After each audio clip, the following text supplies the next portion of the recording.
ونكاحها بالمهر المذكور. بارك الله لك، بارك الله للعريس والعروس. أسأل الله سبحانه وتعالى أن يجمعهما في خير وعافية، وأن يهب لهما أولادا صالحين. وإلى حضرة النبي محمد صلى الله عليه وسلم بسر الفاتحة. عرفتمونا، نورتمونا، فرحتمونا، سرفتم المكان ونورتم المجلس وفرحتم القلوب. وفقكم الله للنجاح والفلاح والاستقامة في الدين والدنيا والآخرة.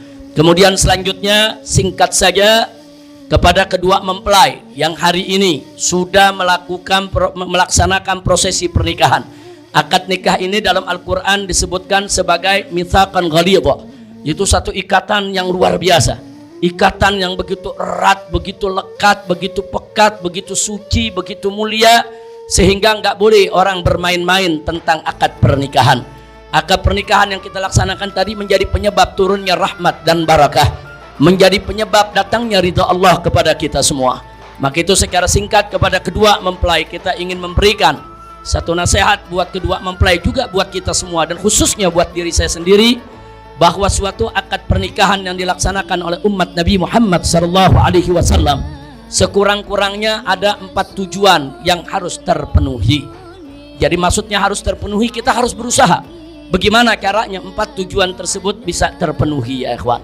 Yang pertama, bahwa perkawinan itu tidak lain dan tidak bukan adalah sunnah Nabi kita Muhammad SAW.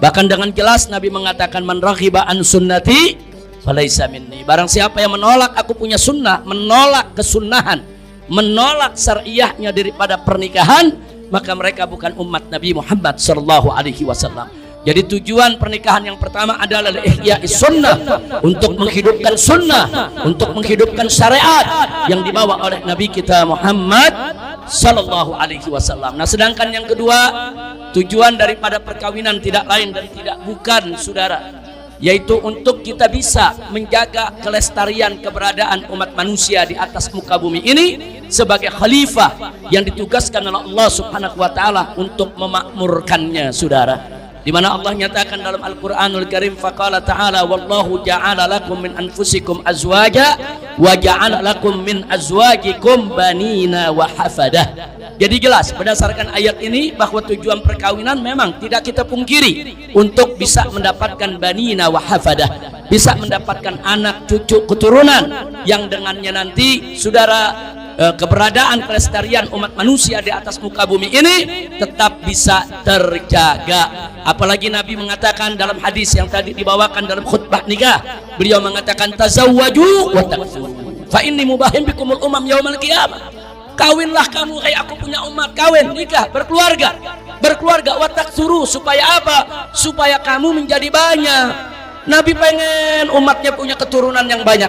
Nabi pengen umatnya ini menjadi umat yang terbanyak. Sampai-sampai Nabi mengatakan fa inni mubahim bikumul umam yaumal qiyamah. Kelak nanti di hari kiamat aku akan banggakan kalian di hadapan umat-umat yang lain. Bangga karena kuantitasnya yang banyak, dan bangga karena kualitasnya yang beriman dan bertakwa kepada Allah Subhanahu wa taala, insya Allah. Maka itu kepada kedua mempelai, jaga tujuan yang kedua ini. Tujuan yang pertama tadi, yuk kita hidupkan dalam pernikahan ini. Jadi pernikahan jangan dianggap main-main, bukan barang mainan. Pernikahan ini bukan barang mainan, tapi pernikahan ini adalah ihya'us sunnatin Nabi sallallahu alaihi wasallam, adalah yaitu satu kegiatan aktivitas untuk menghidupkan sunnah Nabi. Dan yang kedua, ya kita berusaha bagaimana dalam rumah tangga kita ini kita mendapatkan anak keturunan yang bukan hanya kita lihat dari segi kuantitas jumlah banyaknya, tapi yang lebih penting adalah dari segi kualitas mutunya. Jangan sekali-kali ketinggalkan keturunan yang lemah. Mudah-mudahan kedua mempelai diberikan oleh Allah keturunan yang banyak, yang solihin, yang solehat.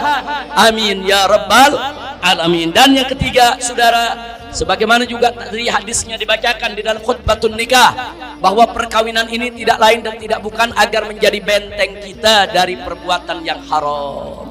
Benteng kita, Nabi mengatakan dengan tegas, ya ma'syarus syabab man istata'a minkumul ba'a falyatazawwaj. Anak-anak muda yang sudah mampu berkeluarga, segeralah kamu kawin, berkeluarga, bina itu keluarga. Kenapa? Fa innahu aghaddu lil basar wa ahsanu lil farji.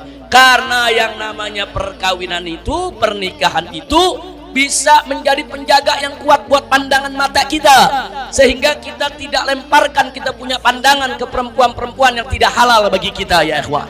Kemudian juga menjadi apa? Wahsanul farji, menjadi benteng yang kuat daripada perbuatan zina, benteng bagi kemaluan kita semua, sehingga kita bisa menyalurkan kebutuhan biologis kita dengan jalan yang dihalalkan oleh Allah dan Rasulnya, insya Allah.